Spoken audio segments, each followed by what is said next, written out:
Grabe mga idol, tignan nyo yung bawat suntok ng Pinoy. Nakakatakot mga idol, grabe. Ito dapat yung hindi nyo pinapalagpas.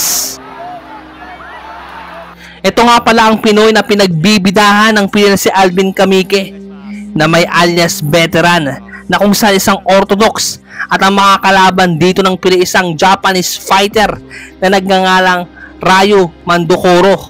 Mga idol, talagang isang undefeated po itong mga kalaban niya, kaya hindi basta-basta mga idol. Ating panoorin mga idol kung paano nagpakitang gilas ang Pinoy. So sa mga hindi nakakaalam, naka-blue gloves po ang ating pambato na si Kamike, samantalang kalaban niyang Japanese fighter na si Ryo ay naka-red gloves mga idol. Tingnan natin kung ano nga ba ang estilo at galaw na gagawin dito ni Alvin Kamike mga idol. Let's go! At panoorin nyo ng buo at huwag nyong kakalimutang i-like ang video na to mga idol. So sa unang round mga idol, medyo nagkakapaan pa at nag-iinit na pala ang Japanese fighter. Yan.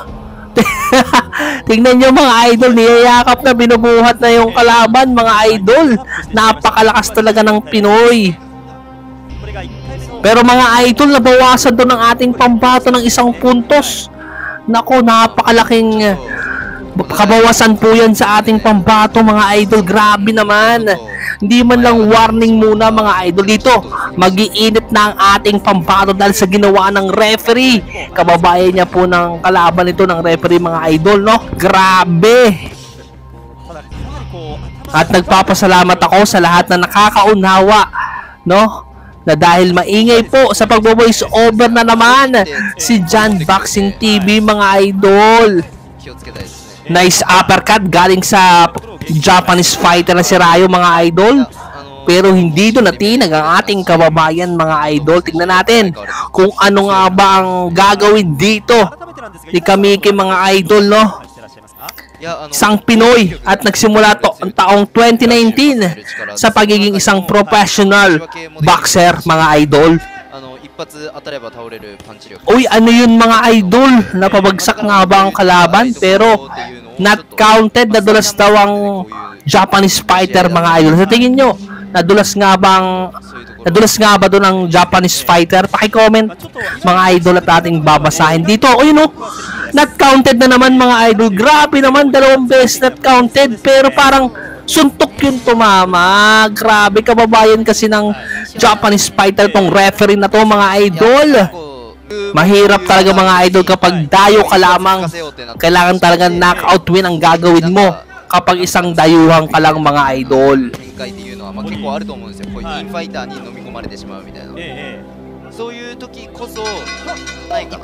Okay mga idol, magtungo na tayo sa round 2 ng kanilang bakbakan. Let's go mga idol. Sa tingin nyo mga idol, may pag-asa nga ba na maging world champion tong si Alvin Kamike mga idol? Paki-comment sa ibaba. At kung taga saan kayo mga idol, kailangan kita rito mga idol. Kaya panoorin nyo ng buo mga idol. Yung ating kababayan, suportahan natin mga idol, kasi isang dayuhan. Napakahirap mga idol dumayo sa ibang bansa. Mag-isa ka lang at trainer lang ang kasama mo mga idol, no? Walang ibang kababayan na nanonood. Pero nasa itaas ng ring para lumaban para sa karangalan ng ating bansang Pilipinas mga idol. Kaya palakpakan natin mga idol.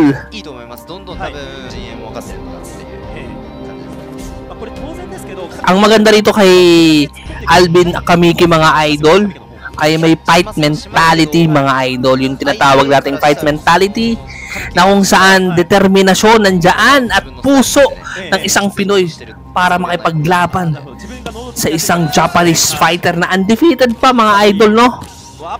Isipin nyo mga idol, 2 beses po binawasan ng ating pambato ng referee. Grabe naman. Nadulas pa yung kalaban mga idol, pero tingin ko isang suntok po ang tumama, no? na-delay yung sakit eh. Kaya bumagsak yung Japanese fighter mga idol sa ikalawang pagkakataon na yun mga idol. Tingin ko isang knockdown po yun para sa ating pambato. Dahil nga po kakampi ng referee ang kalaban ng Pinoy ay ganun talaga mga idol. Kaya dapat knockout win ang gagawin dito ni Kabayan. Tingin nyo mga idol, ano pa kayang kulang ng ating pambato na si Alvin Kamike upang maging world champion balang araw? Paki-comment at kailangan kita rito mga idol ko. Tignan nyo rito yung puso at determinasyon ng ating kababayan. Talagang may taktika rin ng ating pambato upang labanan ang Japanese fighter na ito mga idol. Okay mga idol, round 3 na tayo. Sa mga hindi pa nakakapag-like at subscribe button dyan, pakipindot naman mga idol. Malaking bagay na po yan sa mga Japanese at sa ating mga Pinoy boxer na lumalaban para makilala sa ibang bansa at sa buong mundo ang ating kababayan na si Alvin Kamike mga idol, no? Hindi lang sa ating munting channel ang makakatulong yan, kundi sa mga boxer natin upang makilala pa ang mga Pinoy na kagaya ni Alvin Kamike. Tungkol naman sa stamina ng ating kababayan na si Kamike mga idol, so far, round 3 na, maganda pa rin ang stamina ng ating kababayan, malalakas pa rin yung mga kombinasyon at yung jab connectivity na tinatawag natin, napakaganda at nakakatakot ang bawat jab at binibitawan ng ating pambato mga idol. No, tingnan nyo rin ang Japanese fighter, palakpakan din natin dahil mandirigma rin po, isang boksingerong mandirigma. Magandang counter para sa Japanese fighter na si Ryo mga idol, pero hindi po doon natinag ang ating kababayan. So let's go mga idol. Yung finishing move na tinatawag, meron ba rito kay Alvin Kamike mga idol? Siguro yun yung kulang dito kay Kamike mga idol, yung pagiging isang finishing na tinatawag natin. Alam niyo po yung nangyari kay Ricky Hatton laban dito kay Manny Pacquiao mga idol, no? Sa round 2 pa lang bagsak ng ilang beses yung tinatawag nating finishing move mga idol. Antabayan na natin yung mga susunod pa na laban ni Kamike mga idol. Kaya suportahan natin yung bawat laro at laban ng ating mga pambatong Pinoy dahil hindi biro ang pagiging isang boksingero. Round 4 na tayo mga idol, kaya sa mga hindi pa nakakapag-like dyan ay i-like mo na. Malaking bagay na po yun sa ating munting channel at sa mga boksingero na lumalaban sa ibang bansa mga idol. いやもうだいぶ多分相手のパンチが見えるようになってきたんでしょうね。ガードエンジンかかった感じですね。 Talagang napapansin nyo mga idol, nahihirapan yung Japanese fighter na pabagsakin ng ating pambato na si Kamike mga idol, no? Nadulas po ang ating pambato rito sa unang pagkakataon, nadulas, pero mukhang madulas yung ring mga idol, yung sahig ng ring mga idol. Kasi kanina pa nadudulas yung dalawang boksingerong ito mga idol, no? Dapat ay inaayos muna nila dahil nanidisgrasya ang ating mga Pinoy at mga boksingero, no mga idol. Importante po yan, kailangan hindi madulas ang kanilang ring. Yung safety first mga idol, kailangan yon mga ayun, no? Mukhang maganda na po ang palitan nandito sa round 4 ng kanilang bakbakan, kaya huwag kayong kukurap sa dalawang boksingerong ito. Panoorin nyo ng buo, matalo manalo ang ating pambato mga idol. Suportahan natin, Pinoy tayo mga idol, no? Kahit matalo manalo, suportahan po natin. Huwag natin i-bash kasi hindi biro po mga idol yung pagiging isang boksingero at lumalaban sa ibang bansa mga idol.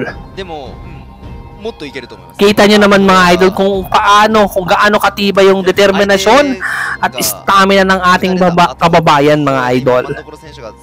At nagpapasalamat ako mga idol sa lahat ng nakakaunawa dahil maingay na naman si John Boxing TV ang tagapaglingkod nyo. Si John Boxing ay napakaingay na naman. Sasabihin ng mga basher, ang ingay mo John Boxing TV, kailangan at pasensya at paumanhin na po mga idol. So magtungo na tayo sa round 5 ng kanilang bakbakan mga idol. Let's go mga idol. Tingnan natin kung ano nga ba ang gagawin pa ng dalawang boksingerong ito mga idol, dahil maganda pa rin yung palitan ng ginagawa dito ng dalawang boksingero. Tingnan nyo po yung kanan. Oh, nadulas na naman ang ating pambato. Grabe naman yung boxing ring na to mga idol. Dapat safety first muna bago isabak dyan sa ring mga idol. Ano pa yung masasabi nyo rito sa ating pambato mga idol, no? Yung stamina ba nito ay pwede na ba pang world champion? So kailangan talaga yun yung mga pangarap ng mga boksingero mga idol, no? Makaahon. Kagaya din siya ng ibang boksingero na salat din sa buhay mga idol, kaya nagsusumikap para magkaroon ng magandang buhay. Kagaya ng ating pambansang kamauman ni Pacman Pacquiao ay nagpursige para makaahon sa buhay na gusto niya mga idol, no? Okay, magandang palitan po yung ginawa doon ng dalawang boksingero. Talagang mapapabilib ka sa dalawang boksingerong ito.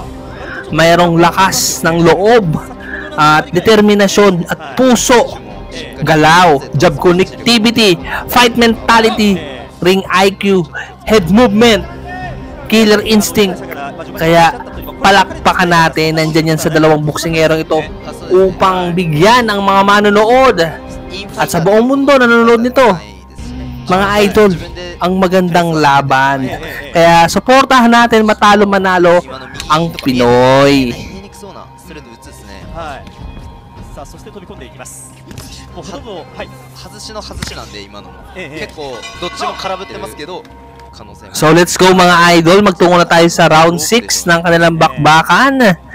Ang ganda ng mga timing na ginagawa dito sa round 6 ng ating pambato na si Kamike mga idol.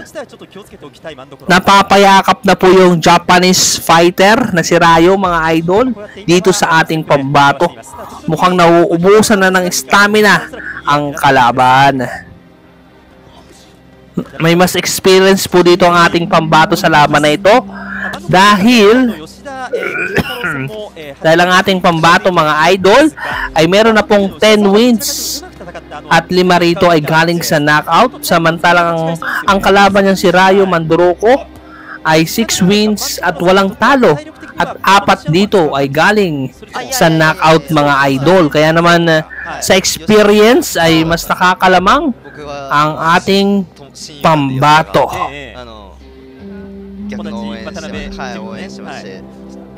Nabawasan pa o winarningan lang mga idol. Grabe naman, tinulak na po yung ating Pinoy, warning lang.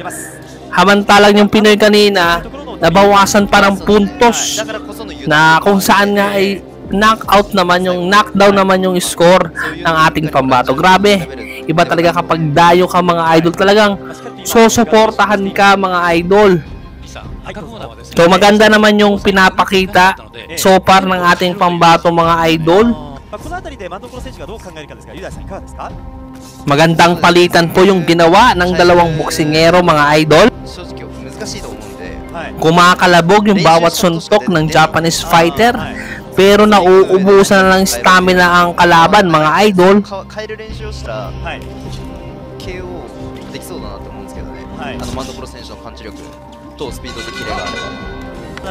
Okay mga idol, magtungo na tayo sa round 7 ng kanilang bakbakan. Sa mga hindi pa po nakakapag-like, inuulit ko, paki-like at subscribe mo na rin yung ating munting channel. Malaking tulong na po yan sa ating munting channel at sa mga boksingero para lalo pang makilala. Share mo na rin mga idol, no? Yung kagaya ni Alvin Kamike, makilala pa sa buong mundo mga idol. Grabe, tignan nyo yung determinasyon, yung fight mentality at jab connectivity mga idol. Nandito rin sa ating pambato. Kaya naman suportahan natin. Bigyan lang to ng magandang trainer, coach, no? Gagaling pa ang ating pambato mga idol.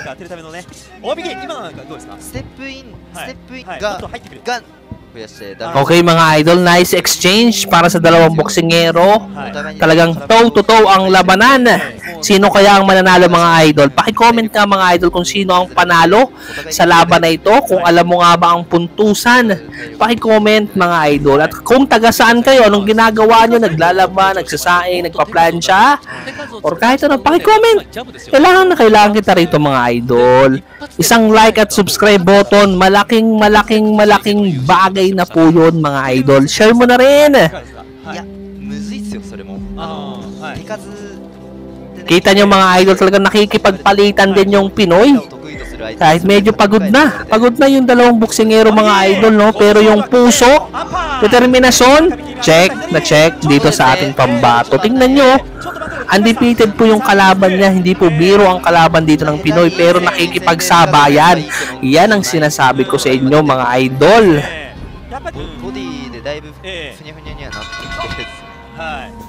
Okay mga idol, round 8 na tayo ng kanilang bakbakan. Let's go! Kaya naman, panoorin nyo at huwag kayong kukurap sa gagawin ng ating pambato. Grabe, nakakatakot yung bawat suntok ng dalawang boksingero. At palakpakan natin mga idol. Yung killer instinct nandito ba sa ating pambato? Paki-comment. Game plan ba? May game plan ba ang ating pambato? Paki-comment din. Kailangan kita rito mga idol. Magandang palitan na naman. Ang gaganda ng mga stamina ng dalawang boksingero. Talaga nag-training eh. No? Ang ganda pa rin ng stamina mga idol. Itong pambato natin mga idol na si Alvin ay ating pambato sa mga bantamweight division mga idol. Sa bantamweight division, pambato po na natin yan mga idol. Kaya naman, supportahan natin. Isang like, share, at subscribe button. Malaking bagay na po yan sa ating munting channel at sa ating mga boksingero mga idol. Kaya naman nagpapasalamat po ako sa lahat ng nakakaunawa dahil maingay na naman si Jan Boxing TV. Maraming magko-comment ang ingay mo. Grabe ka, manahimik ka, nanonood kami, pero kailangan yun mga idol. So 30 seconds left na natitira dito sa round 8 ng kanilang bakbakan. Hanggang round 8 lang po ito. Kaya let's go. Huwag kayong kukurap. 20 seconds left mga idol. 18 seconds left mga idol. Grabe. Tingnan nyo, tumatakbo na yung kalaban mga idol sa Pinoy. Sa tingin nyo mga idol, sino ang mananalo? Paki-comment at ating babasahin. Tingnan nyo, galit na ang ating pambato. Ang gaganda ng mga kombinasyon, tapos na ang round 8. So sino kaya ang mananalo dito mga idol?